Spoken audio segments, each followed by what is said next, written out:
এক রাতের ঘটনা। আমি একজন অ্যাম্বুলেন্স চালক। আমি অ্যাম্বুলেন্স চালাই। তো পটুয়াখালী থেকে লাশ নিয়ে রওনা দিছি ঢাকা মাদারীপুরের উদ্দেশ্যে। তো লাশটারে গাড়িতে উঠাইলাম।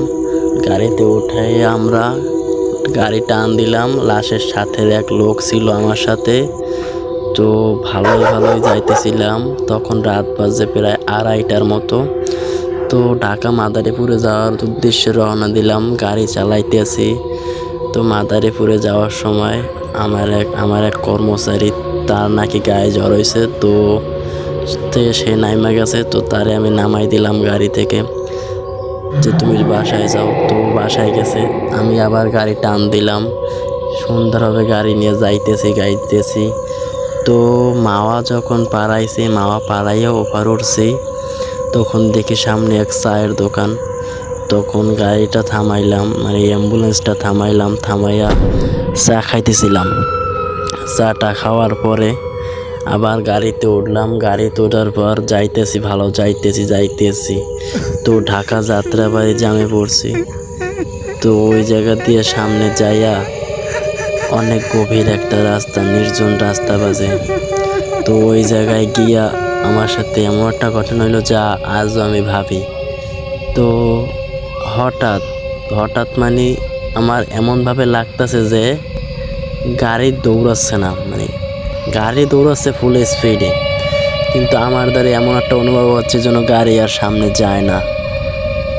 তো আমার একটুখানি ভয় লাগছিল। এমন সময় নির্জন রাস্তায় কোনো গাড়ি নাই, দোকানপাট নাই। তো আমার ভয় লাগছে। তো আমি পাশের লোকটারে ডাক দিছি যে ভাই ওঠেন, আমার তো একটু ভয় করে, একটু ওঠেন। কিন্তু সে লোক ঘুমাইতেছে। সে লোক কোনো সারে আমি অনেক উঠাবার চেষ্টা করছি, কিন্তু সে উঠতেছে না। তো আমি আল্লাহর নাম নিয়ে গাড়ি টান দিলাম, বলে যা হওয়ার হবে। তো আমি গাড়ি চালাইতেছি, অ্যাম্বুলেন্স চালাইতেছি। হঠাৎ আমার গাড়ির ইঞ্জিন বন্ধ হয়ে গেছে। এখন কি করব? গাড়ির ইঞ্জিন বন্ধ হয়ে গেছে, স্টার্ট দিতেছি, স্টার্ট উঠতেছে না। এখন গাড়ি থেকে নেমে আমি ইঞ্জিন চেক করছি। ইঞ্জিন চেক করে দেখছি না, সম্পূর্ণ ঠিক আছে। পরে আবার গাড়িতে উঠছি। গাড়িতে উঠা ভয়ে আমি স্টার্ট দিছি। ভয়ে স্টার্ট দিস পর আল্লাহর নামলে আমার গাড়িতে স্টার্ট উঠে গেছে। তো আমি আবার গাড়ি টান দিছি। ওই জায়গাটা একটা ভালো না, নির্জন একটা জায়গা। ও জায়গার ব্যাপারে আমি আরও কিছু শুনছি আগে। তো আমি যাইতেছি হঠাৎ যাওয়ার পর ইঞ্জিন বন্ধ হয়ে গেছে। তো এইবার আমার ইঞ্জিন বন্ধ হয়ে যাওয়ার পর আমার অনেক ভয় হয়েছে, অনেক ভয় পাইছি আমি। তো এইবার আমি ওই লোকের জাগাইছি, অনেক চেষ্টা করে জাগাইছি। পরে লোকে উঠছে। পরে লোকের বললাম ভাই আমার সাথে একটু নামতে হবে। তো এই গাড়িতে সমস্যা হয়েছে, আমার সাথে নামতে হবে। তো এর আগে আমার সাথে যা ঘটছে এই লোকে কিছুই জানে না। তো তারে আমি লইয়া নিচে নামলাম, গাড়ির বাইরে গেলাম। গাড়ির বাইরে তাইয়া ইঞ্জিন চেক করছি। ইঞ্জিন চেক করার পর দেখি না, ঠিকই আছে। তো আবার গাড়িতে স্টার্ট দিলাম, গাড়ি চলা ধরছে। তো চালাইতেছি হঠাৎ মনে হয় কি গাড়ির ভিতরে কেউ নাচানাচি করতেছে, লাফাইতেছে গাড়ির ভিতরে। এরকমটা আমার আগে কোনো সময় হয় নাই গাড়ির জগতে।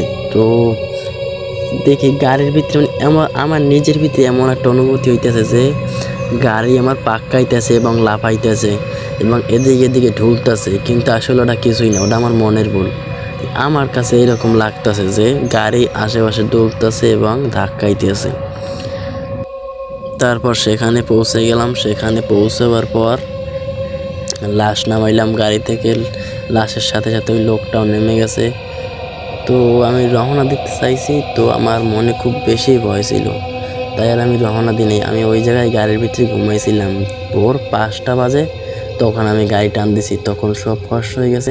গাড়ি টান আইসা পড়ছি পটুয়াখালী আইয়া আমি আমার মহাজনের কাছে সব বললাম। তো আমার মহাজনে বললে বাবা, অ্যাম্বুলেন্স এই সব জিনিস হয়, এটা নিয়ে ভয় পাতি নাই, আত্মসাহস লাগে মনের ভিতর।